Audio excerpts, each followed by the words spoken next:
We shall be rulers over the masters of the world. So the Masons will be the secret power behind the religions and the governments of the world.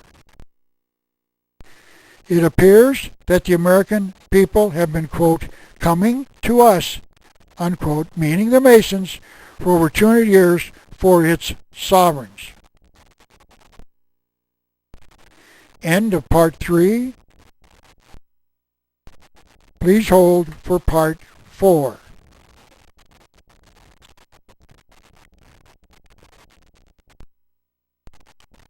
Part 4 of 4. But the Masonic involvement in the history of this nation does not end here. There is more to be learned about their involvement in the founding of this nation. If you multiply the number 13 by itself, meaning 13 by 13 obviously, the result is 169. If you subtract the number from the year of the founding of this nation, in other words 1776, you will arrive at the year 1607, the date that the first settlers arrived in America. If you add the number 169 to 1776, you will get the year 1945. The year that Harry Truman, the President of the United States, dropped the 2 atomic bombs on Christians in Hiroshima and Nagasaki in Japan. By the way, Harry Truman did not have to drop those 2 bombs to end World War II with Japan. He knew that Japan was trying to surrender. That is all documented in my book entitled The Unseen Hand. Now, if you number the number of days, or count the number of days, between July the 4th, 1945, and August the 6th, 1945, the day they dropped the first atomic bomb on Hiroshima, you will discover that they total 33 days. And in one more coincidence, if you add the number of the letters and numbers in August the 6th, 1945, you will find that they total 33. Harry Truman, by the way, was by the way of the strangest of coincidences, the 33rd President of the United States. He was a 32nd degree when he decided to drop the bombs when he didn't have to, but was made an honorary 33rd degree just a few months later. This is an official portrait of the President dressed in his Masonic attire. The Ku Klux Klan was founded in 1867, and if you will notice, there are 3 K's in their name. K is the 11th letter in the alphabet, so once again, 3 times 11 is 33. Another strange coincidence. World War I ended on the 11th hour of the 11th day of the 11th month, and the sum of the 3 11s is obviously 33. This is a picture of NASA's orbiter Discovery landing at their Kennedy Space Center in Florida on runway 33. Many of the nation's astronauts have been members of the Masonic Lodge. There are 33 balloon floats in the Macy's Thanksgiving Parade. There are 33 cars in the starting grid for an Indianapolis Speedway 500-mile race. Let me now try to offer an explanation of why these conspirators revere the number 33. This is a drawing of the human backbone, and if you count the number of the vertebrae, there are 32 of them. The skull is attached to the backbone, and it would be the 33rd vertebrae if it was one. The human skull is the home of the mind, man's ability to think. And these conspirators want to be totally free to determine for themselves what is right and wrong. So that is why they revere the number 33. The number 33 stands for the seat of their ability to reason, to freely think for themselves. And the next slide might be partial corroboration that the number 33 has something to do with the human skull. This is a woman from the Padang area of Indonesia, and their culture asks some of the women to put rings around the neck as they age. However, no woman is ever asked to put on more than 32 rings, meaning the head would become the number 33. Now, I don't know how they learned that there were 32 vertebrae in the human backbone, but if they did it for this reason we've been talking about, then the head would be, of course, the 33rd vertebrae. Once again, just another strange coincidence. But perhaps this is the most pertinent explanation of why the conspirators revere the number 33. This is a map of the area in Iraq around the city of Baghdad. The red line represents the 33rd degree northern latitude, just a few miles north of the city of Babylon, the home of the ancient mystery religion. That means that it can be said that the 33rd degree northern latitude runs through the city of Babylon, since each latitude is several miles wide between the two neighboring latitude lines. And I think that is the real reason that the Masons place such importance on the number 33. There are certainly many other instances of the use of symbols in the numbers 13, 32, and 33.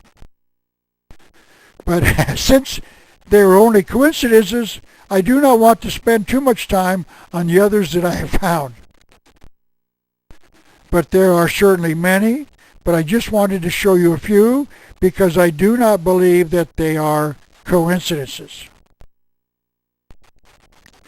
And to show you that the Masons are major players in the past, let me show you confirmation of this fact from two quotations taken from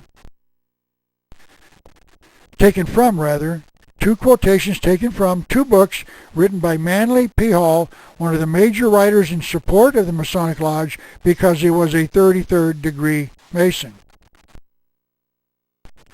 Masonry is the most powerful organization in the land. It is an ordainer of kings. Its hand has shaped the destinies of worlds. But let me continue to discuss their involvement in this nation's past. The streets of Washington, D.C. contain another hidden symbol, one that must be explained first. The five-pointed star is a common symbol utilized in a variety of ways. The star on the left is a photograph of one of the stars in the flag of the United States, where each of the 50 of them symbolizes one of the 50 states.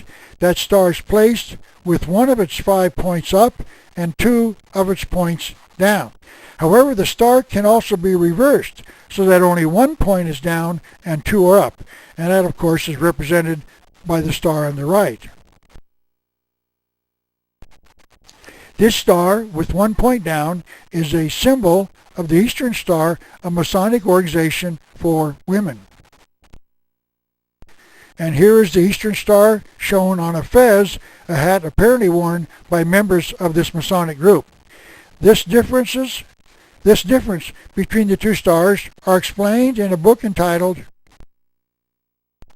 History of Freemasonry and Concordant Orders, published in 1891 by a series of 78 high-ranking members of the Masonic Lodge. One of their members, William R. Singleton, a 33rd degree Mason, wrote about the star in his article entitled The Divine Plan. This is that portion of the article showing the two stars, one with 1 point up and the other with 1 point down. Notice that the drawing on the right shows the head of a goat inside of it, obviously referring to the goat of Mendes, a symbol of the devil. This is how the article described the two stars. This star, having 5 points, 5 rays rather, represents God. all that is pure, virtuous, and good, when represented with one point upward. But when turned with one point down, it represents evil, all that is opposed to the good, pure, and virtuous. It represents the goat of Mendes. This is a drawing of the goat of Mendes shown on the cover of a book about witchcraft written by a practicing witch. Notice that the drawing shows a goat head on a human body. Notice also that the goat has female breasts, indicating that the goat is bisexual. This thought about the five-pointed star is repeated on page 101 of the same book. When the star elevates two of its points, it represents Satan, or the goat of the mysteries. And here is the five-pointed star laid out in the streets north of and above the White House, the box at the low middle of the map, the home of the President of the United States. By the way, the black rectangle shown on the top center is the 33rd degree Masonic Temple in Washington, D.C. I'm sure it is a coincidence that it is precisely 13 blocks north of the White House. Now, I would like to discuss the connection between the number 13, the star, and Satan, also known as Lucifer or the devil. Standeo, in his book entitled The Cosmic Conspiracy, stated, 13 is the value assigned to represent Satan. But there are other explanations of the number 13, one of which was offered by Manly P. Hall, the Mason, who said that there were 12 great religions in the world, and the 13th was the one concealed inside the other 12. What I believe he was saying was that there was a secret worship of a particular god in each of the 12 other great religions. And my research has indicated to me that that particular god concealed in the 12 great religions of the world is Lucifer, also called Satan, or the devil. I would like to explain what this means. Let's say that all the believers in Osiris, the Egyptian sun god, are inside the circle. Everyone else is outside the circle because they do not believe in Osiris. Inside the circle is a small percentage of believers, shown by the red dot in the center, who share a common secret. And that secret is that Osiris is in truth Lucifer, also called Satan, or the devil. Those who believe this are called adepts, princes, or illuminated ones, and their task is to keep the secret from the rest of the believers. This is what Mr. Hall was saying. And I would like to add my own opinion as to why the number 13 is significant to these conspirators. 6 is the number of man, and 7 is the number of completion or perfection. If the two numbers are added together, the total is 13, or perfected man. This secret worship believes that through it man can become perfect. In fact, the conspiracy believes that we common people have progressed to the point of being Homo sapiens man through evolution. And they, the illuminated ones, have evolved higher into a higher form of mankind called Homo noeticus man. The word noetic is Greek for the mind or the intellect. So the number 13 contains a secret, hidden, occult meaning, and that is why the number 13 is significant and symbolic. There is one more significant insight as to why this nation's founding fathers chose the date of July the 4th to declare America's independence from Great Britain. The old Julian calendar was changed in the year 1582 by an order of Pope Gregory the 13th. I wonder if it is important to note that this pope, the 13th one to change his name to Gregory, was the one to change the calendar. I'm certain it's just another coincidence. The acknowledged reason was because the old calendar was 11 days behind the sun. In other words, the old calendar was no longer accurate in measuring the solar year. So the astronomers were having difficulty in measuring the time it took for the Earth to make one complete revolution around the sun. So in October of 1582, the old June the 23rd became July the 4th. And to explain this, I would like to explain what this means. And just so you will understand, I've exaggerated the distances on the horizon between the setting of the sun on various days. If you were to mark the horizon every evening as the sun sets, you would notice that it appears to move up and then down as it sets each night. The sun moves south each night until December 22nd, and then it sets at the same spot each night for 3 days. And then on December 25th each year, the sun starts moving north again. It sets at a site which is north of the setting sun the night before. And then on June the 21st or 22nd, the sun stops again for 3 nights. So June the 23rd is 2 days after the summer solstice, the day that the sun appears to be stopped after making its way north of the equator. It would be the next night to the last night before the sun starts moving south again. The sun worshippers celebrate on the night when the sun starts its direction in the opposite direction, because they are pleased that the sun did not die in the 3 days. So June the 23rd and 24th are nights of celebration, because it was a day of recognition for those who thought the sun, and therefore the sun god, died on each June the 22nd. That day ended at sunset, so after that moment, the next day started, and this was the day the sun actually started its journey home. Babylonians in the past celebrated that night by lighting bonfires to Baal, their sun god.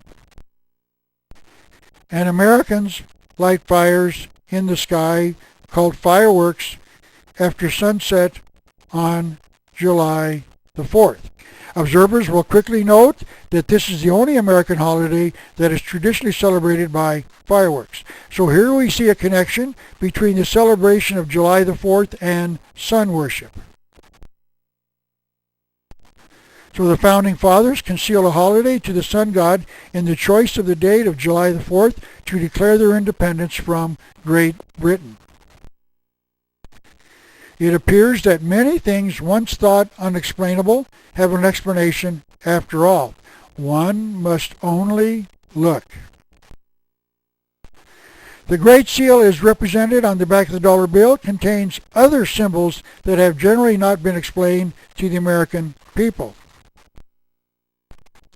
I'd like to finish my study of the eye above the pyramid. Manly P. Hall, the 33rd degree Mason, and perhaps the greatest writer in history in support of the mystery religion, wrote this: "The eye above the pyramid represents the radiant emblem of the great architect of the universe, the title of the Masonic God."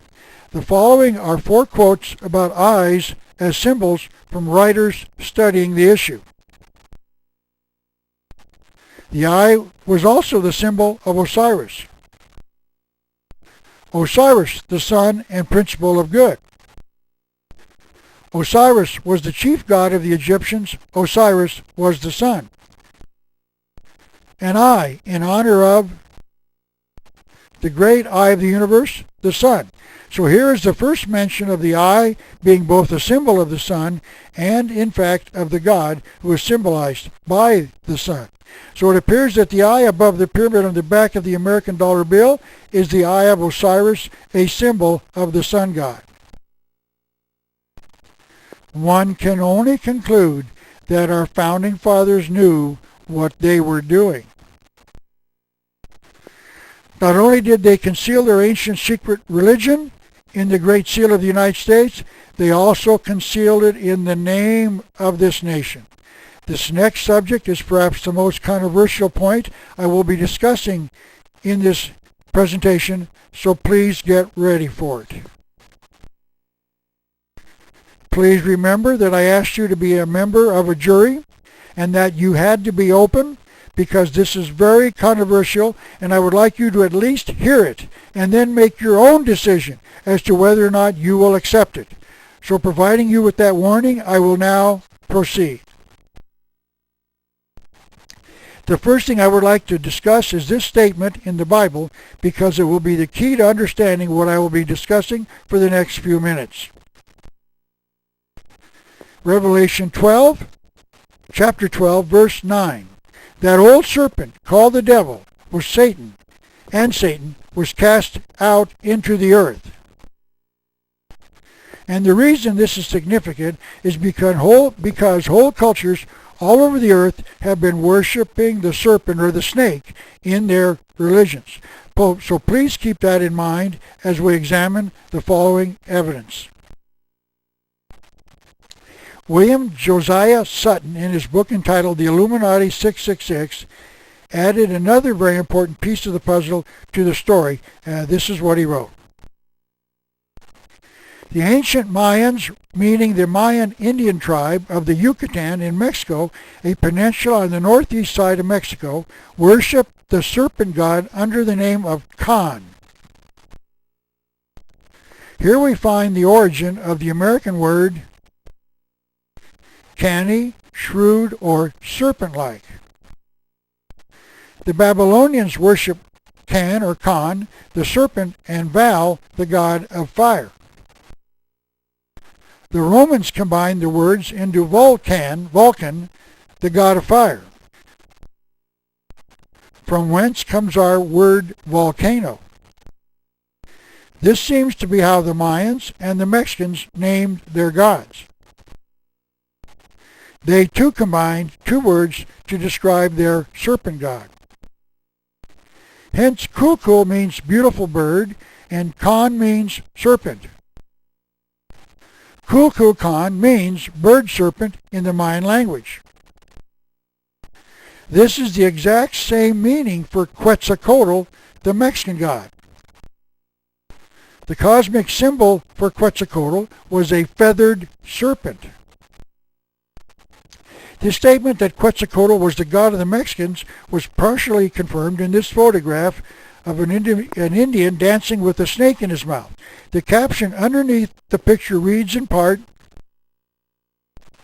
"The snake represents the Aztec god Quetzalcoatl." There was one similarity between all of these cultures. They worshipped the serpent god. I would like to start the discussion with this drawing that shows the Mayan Queen Mu as a child consulting the soothsayer. It shows the queen is receiving the words from their serpent god, but through the mouth of a soothsayer. The queen is shown on the left side of the drawing inside the red rectangle with her left hand on her face as she is seated facing the soothsayer. She is depicted as a young child, perhaps in her early teens. The soothsayer is shown in the green rectangle as she is seated in front of the queen with what appears to be a little table between them. She is shown in front of two other women and two huts. Behind the soothsayer is the yellow rectangle. In the yellow rectangle is a huge serpent which towers above the scene. Notice that it has its mouth open, and if it is speaking to the soothsayer, as if it is speaking to the soothsayer and the queen as well. The book that included this drawing in the pages said that the winged serpent behind her represented the protective genius of the Mayan Empire. So the snake serpent protected the Mayans. This is a representation of Prince Ko of the Mayans in the heat of battle. His head is near the center of the drawing, and behind him and taller than it appears to be the winged serpent, also representing the protective genius of the Mayan Empire.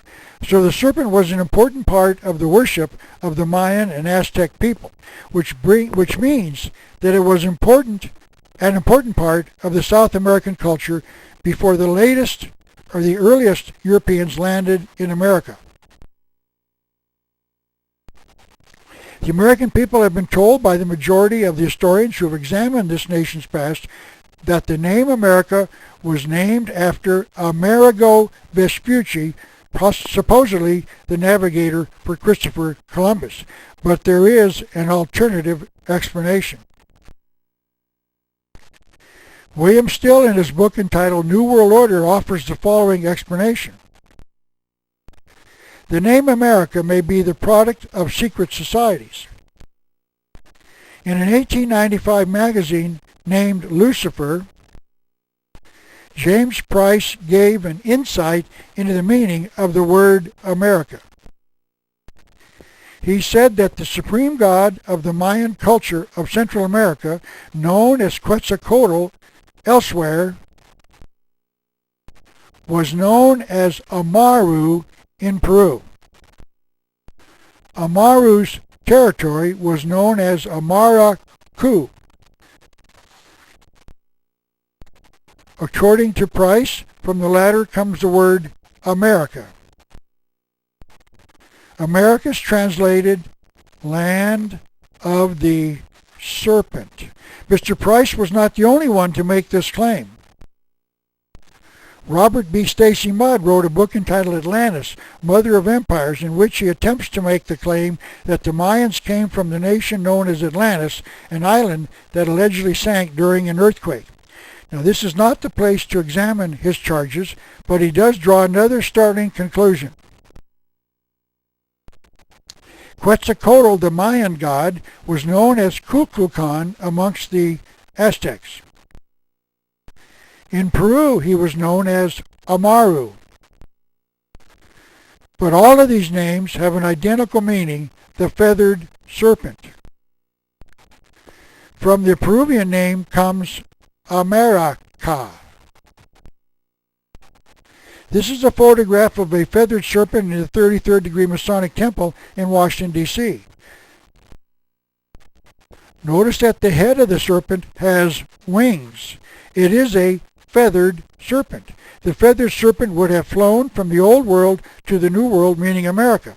By the way, notice that the swastika in the ornamental metalwork above the feathered serpent shown under the two red arrows. The swastika is also a symbol of the sun god and may be drawn two ways, one the reverse of the other. One way is called the evil swastika and the other is called the good swastika. This is a photograph of the swastika, the official symbol of Adolf Hitler's Nazi party. Notice that this is the evil form of the swastika, and it has been reported that Hitler knew the difference between the two forms of the symbol and that he intentionally selected this, the evil form.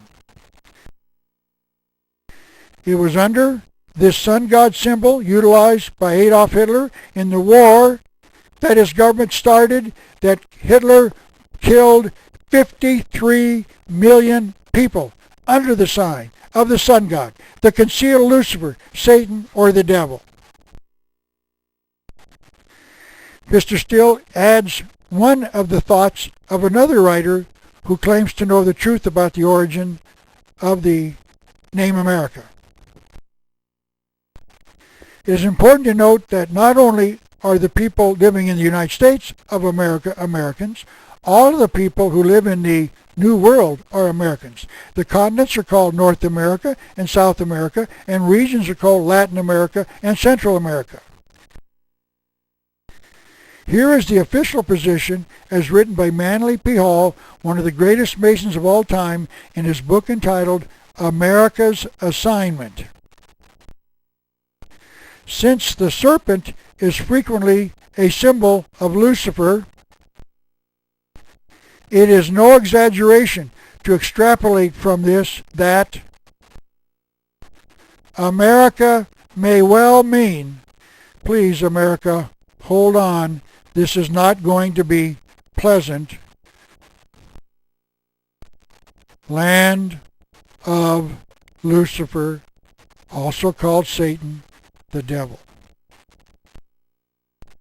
So that revelation that America was named after Amaru, another name for the feathered serpent god. And the feathered serpent is a symbol of Lucifer, another name for Satan, the devil, is quite possibly the true explanation of the naming of America. I am convinced that all of what we have studied so far has convinced me that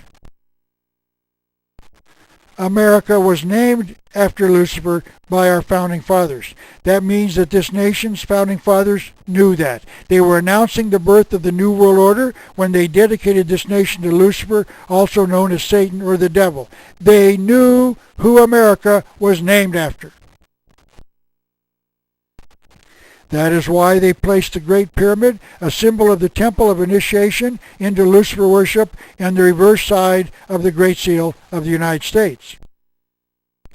That is why they placed the Eye of Osiris, the sun god, concealing worship of Lucifer above his house on the reverse side of the Great Seal. That is why they waited to form this nation after there were 13 states. That is why they selected the American eagle as this nation's national bird. That is why they declared their independence on July 4th, a concealed sun holiday. I would like to go back and remind you that the pyramid on the back of our dollar bill is a symbol of the Great Pyramid of Giza in Egypt, and then show you that those who built the Egyptian pyramid connected it to Lucifer, Satan, the devil. They connected the building of the Great Pyramid of Khufu with the mystical number 13. This is a book entitled The Mysteries of Chartres, I presume, I don't know how to pronounce it, Cathedral. I won't spend time on discussing the connection between this Catholic cathedral and the Masons, but this author discusses the pyramid in Egypt, and it is this that I would like to spend a few moments on. He makes the observation that the Egyptian pyramid is built on an angle of inclination of 51 degrees and 25 minutes.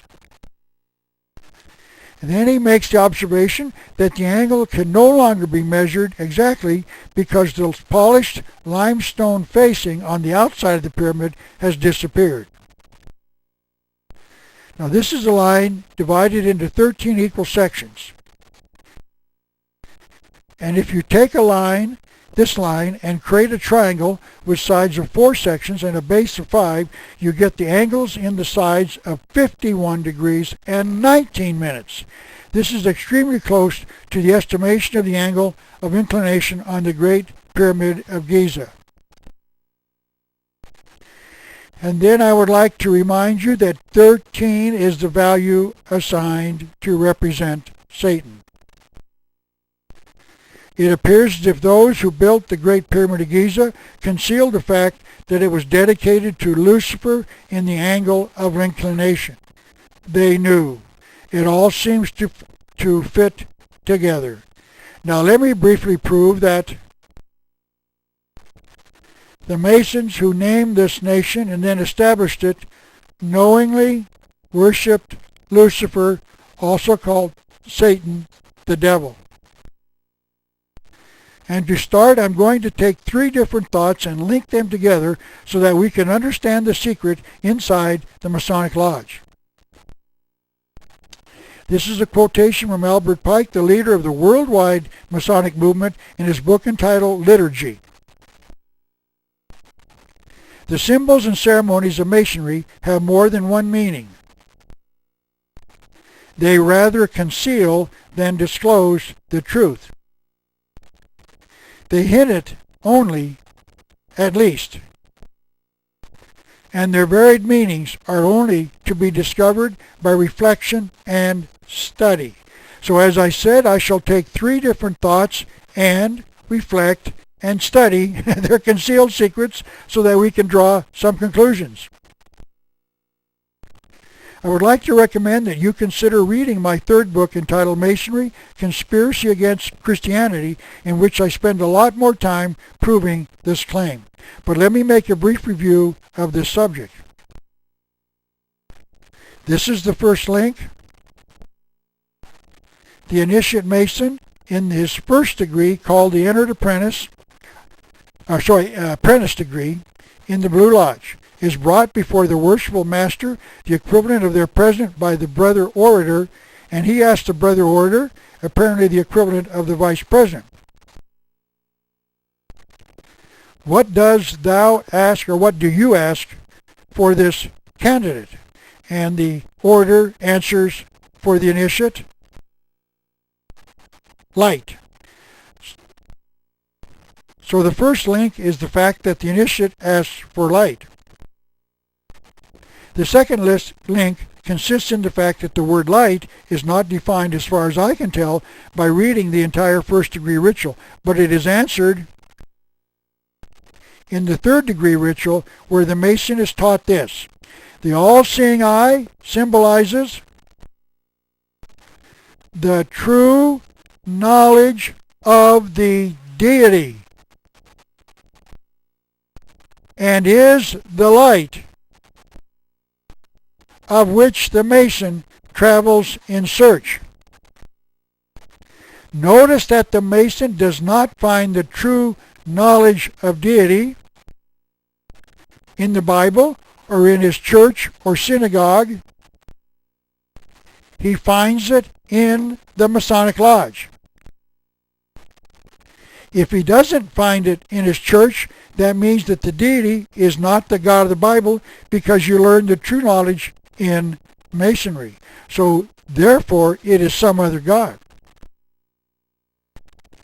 So the second link is the fact that the light the Mason searches for is the true knowledge of deity found in the lodge itself.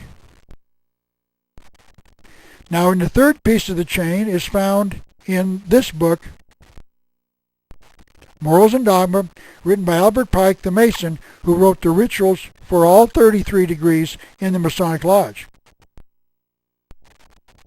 He wrote this in the explanation of the 19th degree ritual of the Masonic Lodge. This is contained on page 321 of Morals and Dogma. Lucifer, the light bearer, is it he who bears the light? Doubt it not. I would like to confirm that Lucifer is the light bearer by defining the name from Webster's dictionary. Lucifer is a Latin name made by joining together 2 separate words to form one word. Lucifer is Latin for light, and Fere is Latin, I presume that's the pronunciation, is Latin for bearer or bringer. So Lucifer is defined as the light bearer. Now let me return to the subject of the 3 links. Notice what the Masons have just done.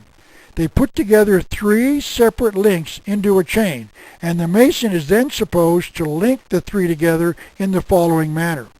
Link number 1, the Mason asks for light. Link number 2, he is told that the light is the true knowledge of deity. And then, link number 3, he is taught that Lucifer is the light bearer. That means he is to take these separate statements and link them together to conclude that Lucifer, Satan, also known as the devil, is the true God. Notice that the Masons can never say it directly, or millions of their members would quit. So they conceal it in their own words. May I remind you that Albert Pike wrote, "If you reflect, my brother, you will no doubt suspect that some secret meaning was concealed in these words." And the reason they had to conceal this truth from the average Mason is because if they said it directly, most of the Masons would leave the lodge. Because the secret meaning concealed in their words is their belief that Lucifer, the devil, is the true knowledge of deity. So they had to conceal it. But the Mason who studies and reflects will be able to figure it out. But there is one more statement that we must examine before we leave this subject. And that is taken from Albert Pike's book entitled Legenda.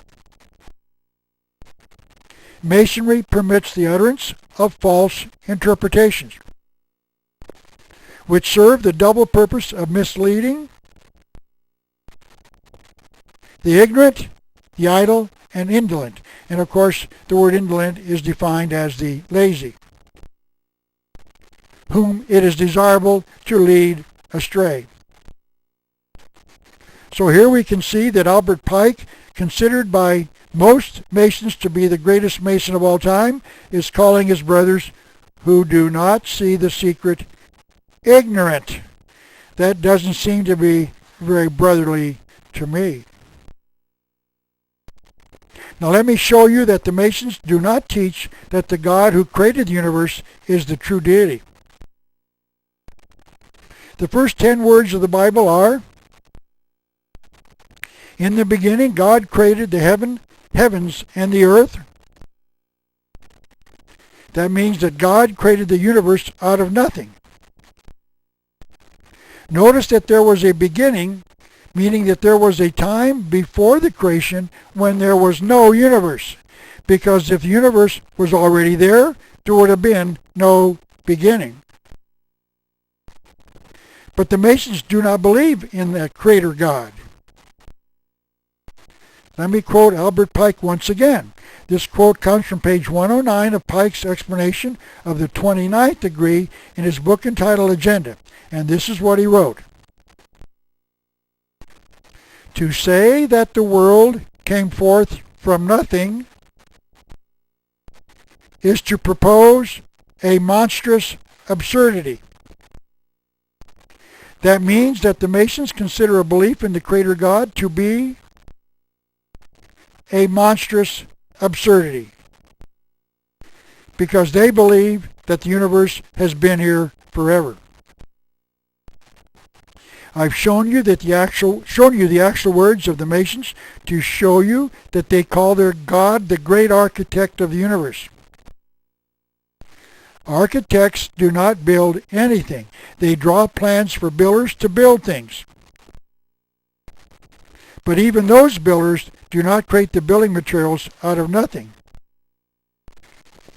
They build with pre-existing materials, or at least change the materials from one form to another, like pre-existing trees to lumber to build their houses with.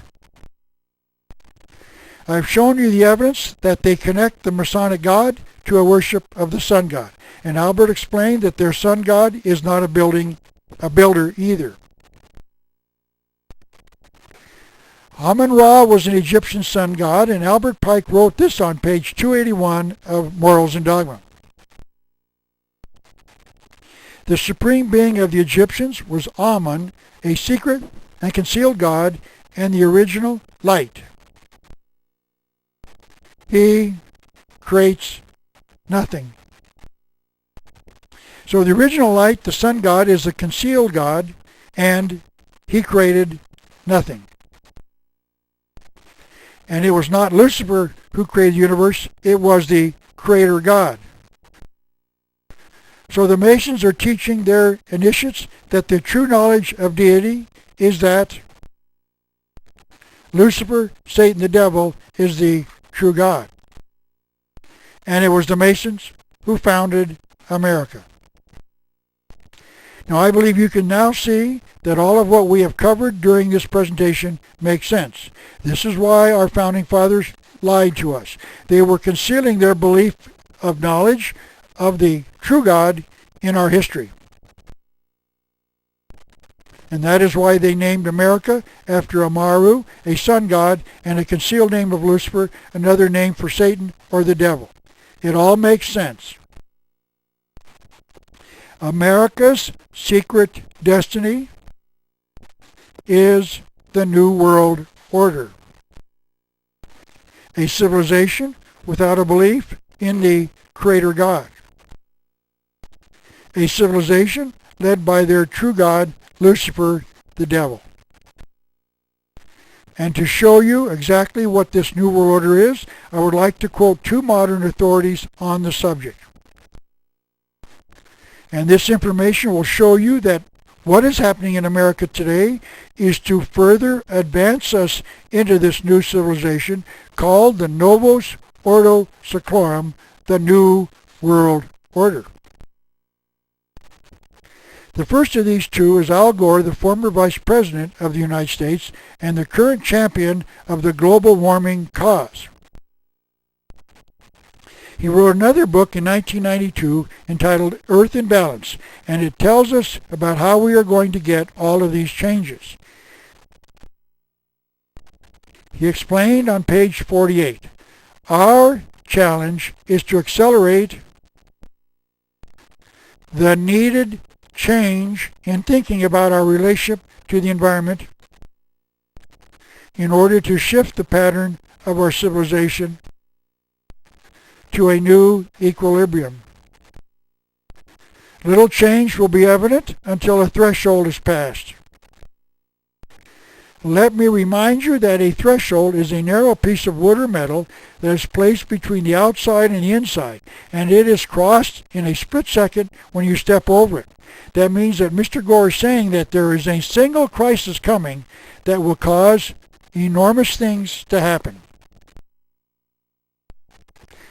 Mr. Gore does not define what that single crisis is, but on a more defined or dignified note, it is possible, maybe, that the winning of his Nobel Peace Prize might be the very event that is going to trigger what is about to happen.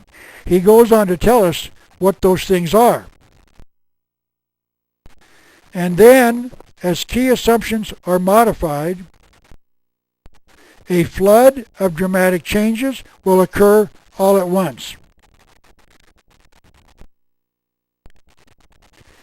And on page 163, he explained what the price will be if we do not modify these key assumptions. Unless we find a way to drastically change our civilization and our way of thinking about the relationship between humankind and the earth, our children will inherit a wasteland.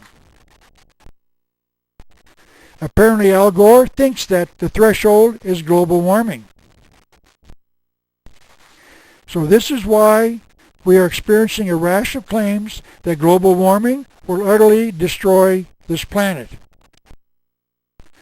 and that we will be so frightened by this impending disaster that we will totally remake our civilization. Now let me bring you to another individual, a second one, warning us about some dramatic changes coming. This is Alvin Toffler, who wrote this book entitled The Third Wave in 1980. This book describes him as one of the world's best-known social thinkers and a futurist, and that his works are read in more than 50 countries. And let me add that Mr. Toffler is in agreement with the changes that he wrote about, and I am in total opposition. These are his comments. Beneath the seemingly senseless events, that there lies a startling and potentially hopeful pattern. Many of today's changes are not independent of one another, nor are they random.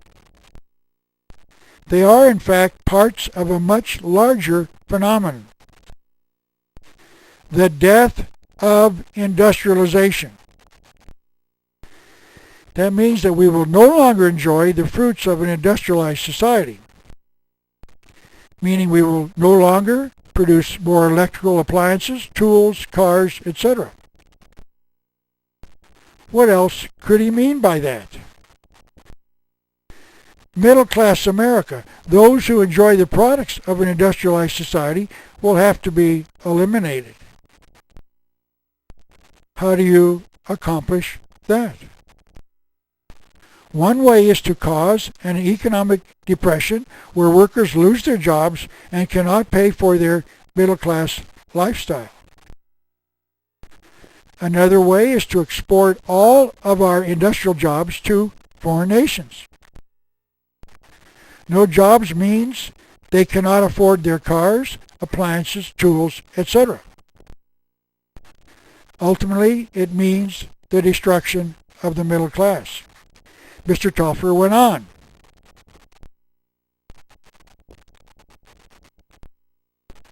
This new civilization is slowly emerging in our lives. And blind men like Ralph Epperson are trying to suppress it. This new civilization brings with it new family styles. America for over 200 years was built upon the family, consisting of a husband and a wife and children, if any. But today America is legalizing marriages of 2 men and 2 women. In other words, the traditional family is being downplayed and other forms of marriage are being created. This new civilization brings with it changed ways of working. America used to be an industrial giant among the nations of the world. America in the past produced the highest standard of living amongst the nations of the world, meaning other nations were living in poverty, and we had a high standard of living, and we enjoyed the benefits of the free enterprise system. But now high-paying jobs are being exported to other nations, resulting in lower wages in America. And this is being done to lower our standard of living. In other words, it is intended for us to lose our high standard of living and to live with less, just like the socialized nations of the world with a lower standard of living. This new civilization brings with it changed ways of loving. America's public schools are teaching that homosexuality and lesbianism are alternative lifestyles. The movies and television programs are featuring homosexuals and lesbians in their productions as a way of changing our ways of loving. This new civilization brings with it changed ways of living. Many Americans are now living together without marriage, whereas in the past, couples got married before they lived together. That means that we are changing our ways of living. This new civilization brings with it a new economy. America is currently experiencing an economic downturn, and it was planned to happen by those in favor of the New World Order. People are losing their homes and personal property because they have lost their jobs and can no longer meet their monthly payments. This new civilization brings with it political conflicts. Communism used to be this nation's biggest political conflict, and now Russia, the major communist nation, has divided and rejected the economic philosophy of Karl Marx, the father of communism. And now our new political conflict is radical Islam and terrorism. Mr. Toffler continues with his thoughts in his book entitled The Third Wave. The dawn of this new civilization is the single most explosive fact of our lifetimes. Humanity faces the deepest social upheaval and creative restructuring of all time. Now he said, notice here that he's saying that he is in support of this social upheaval. We are engaged in building a remarkable new civilization from the ground up. The jolting changes we are now experiencing are not chaotic or random, but that they form a sharp, clearly discernible pattern. When we finally understand this, many seemingly senseless events become suddenly comprehensible.